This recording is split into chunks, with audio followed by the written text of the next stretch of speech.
Të bëhemi për atyre besimtarëve që i rinë gati namazit, sepse namazi është pastruesi i përditshëm i gjunaheve tona.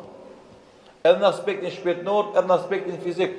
Abdesti pastron fizikisht, e namazi si vepër pastron shpirtërisht. Andaj tha pejgamberi sallallahu alaihi wasallam, sikurse dikush për ju kishte para derës të tij një lum ku do të lahej 5 herë, a do i ngelej ndonjë llom në trupin e tij? Than asnjëherë.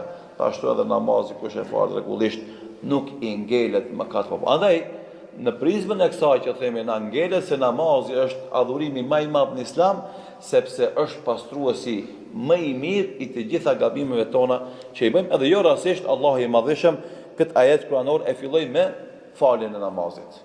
Madje në shkakun e zbritjes së këtij ajetit përmendet një ndodhi që ka ndodhur në kohën e pejgamberit sallallahu alaihi wasallam, edhe ka qenë zbritja e këtij ajetit që besimtarët të pendohen pas gabimeve që bëjnë, e t'i kthehen Allahu dhu xhelal, e t'i rinë gati namazit, se kush falet rregullisht, çkado që bën për mëkateve të vogla mes tyre, ato me namazin vijues do të shlyhen inshallah taala.